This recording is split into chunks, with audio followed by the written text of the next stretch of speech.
Permintaan maaf dan pengampunan yang tulus membawa damai bagi yang meminta dan memberikan. Pengampunan bisa sangat menyembuhkan. Sincere forgiveness can bring peace to those who ask and give, and forgiveness also can be very healing. Maka itu, tidak heran jika sejumlah kultur dan kepercayaan di dunia punya hari khusus di mana orang-orang saling memaafkan, merayakan pengampunan Paskah, Idul Fitri, Shma Bani, Yom Kippur, dan banyak lagi. And no wonder that some culture and beliefs have a special days when people are forgiving each other and celebrate, like Easter, Eid al-Fitri, Semavani, Yom Kippur, and etc. Dari kacamata ilmu psikologi, pengampunan adalah ketika seseorang mengambil keputusan secara sadar dan sengaja untuk melepaskan perasaan dendam atau kebencian terhadap seseorang atau kelompok yang telah menyakitinya. Terlepas dari apakah mereka benar-benar pantas mendapatkan pengampunan atau tidak. So from psychology side, forgiveness means when a person makes a conscious decision to let go of the feelings of resentment towards someone or a group that has hurt them, and regardless of whether they really deserve forgiveness or not. Pengampunan juga berarti dengan welas asih melepaskan keinginan untuk menghukum seseorang atas suatu kesalahan. Pengampunan berdampak positif bagi yang memberi dan penerima. Ketika kita memaafkan seseorang, kita melepaskan diri dari dendam dan amarah, borgol energi negatif. And forgiveness also means compassion, like letting go of the desire to punish someone for their mistakes, and it can have a positive impact for us who give forgiveness for someone. Fred Laskin mengatakan, ketika seseorang memendam amarah dan kebencian, tubuhnya mengeluarkan hormon kortisol dan adrenalin, hormon yang membuat cemas dan stres.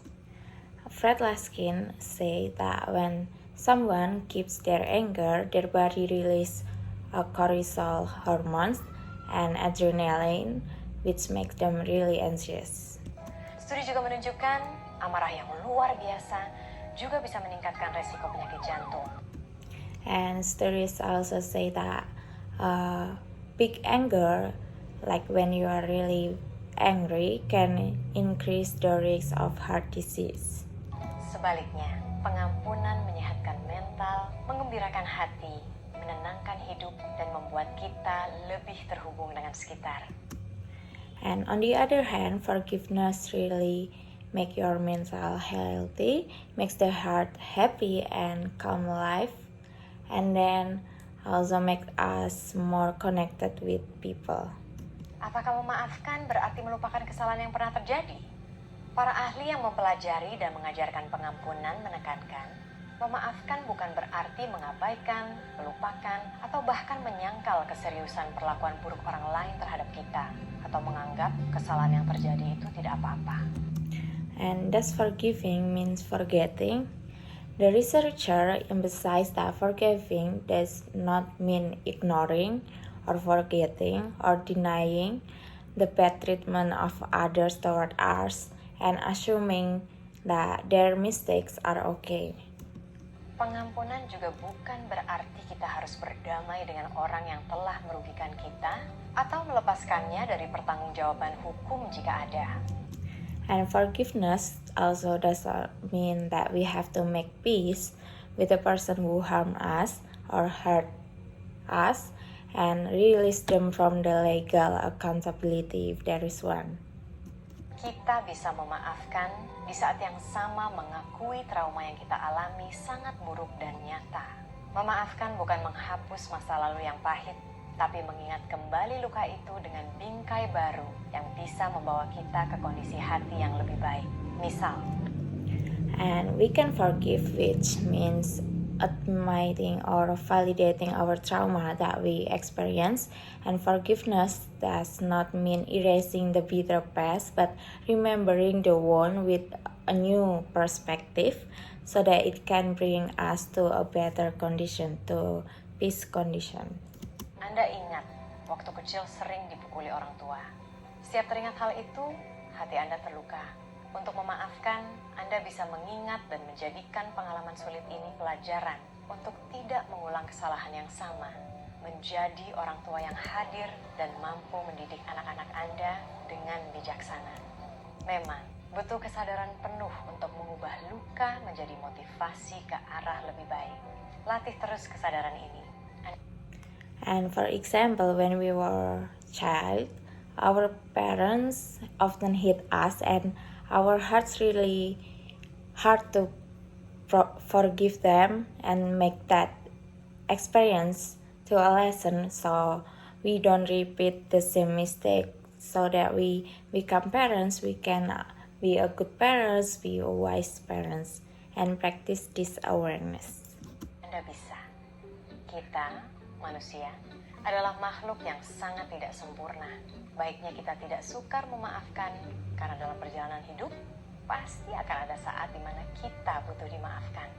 Dalam proses pengampunan, tidak selalu ada permintaan maaf dari ia yang bersalah.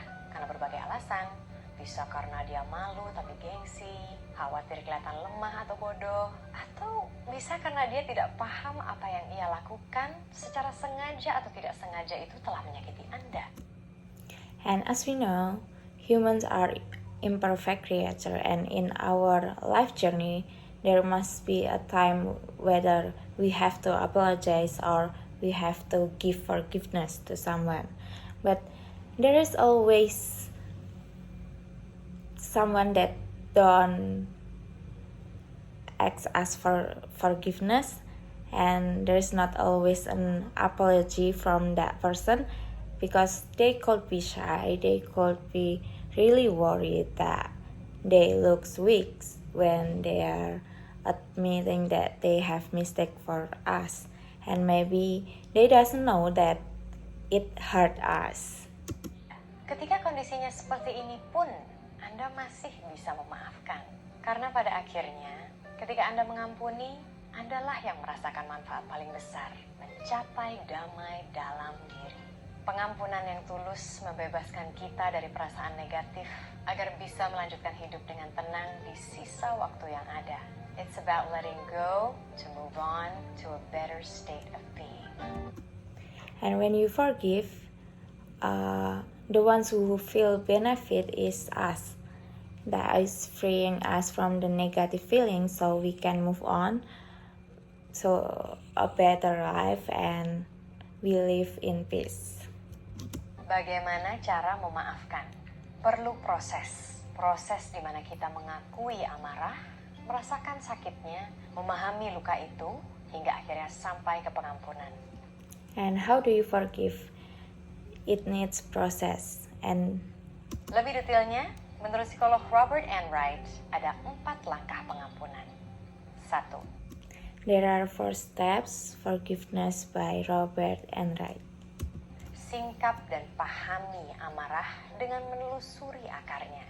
Menulis surat kepada orang yang menyakiti Anda adalah salah satu cara yang ampuh dalam proses memaafkan seseorang. Jikapun Anda akhirnya tidak mengirimkan surat ini pada dia, proses menulis ini membantu mencernihkan pikiran Anda sendiri. 1. Understand anger by tracing its root. And you can write something that is directed to that person. Maybe you do not send to them, but this will help clear our mind. 2. Memaafkan adalah sebuah keputusan. Kita bisa memilih untuk memaafkan kapan saja. Karena sejujurnya, memendam atau mengabaikan amarah tidak membuat hati tenang, bukan?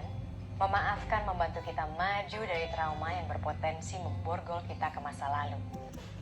Forgiveness is also a decision. We can choose to forgive at any time, and forgiveness can help us to move forward from our trauma. 3. Ini tidak mudah, tapi penting untuk dicoba. Menumbuhkan pengampunan dengan melihat orang yang telah menyakiti Anda dengan kacamata welas asih. And see through the lens of compassion. Anda bisa renungkan apa akar dari kelakuan yang berujung menyakitkan ini. Apakah memang karena niat jahat atau karena didorong suatu situasi atau luka dalam hidupnya. Contoh. And think that what is the root and why this person hurts us. Is it because he is really evil, or is he just because their situation, maybe they hard in their life journey, so that's why their action can hurt us. Lepaskan emosi yang membahayakan kesehatan Anda dengan merenungkan bagaimana Anda telah tumbuh dari pengalaman menyakitkan itu dan dari pengampunan itu sendiri. Lagi-lagi, And the last is let's go of the emotion that harms you or hurt you. And we can grow from the painful experience if we make them as a lesson. That's all. Thank you.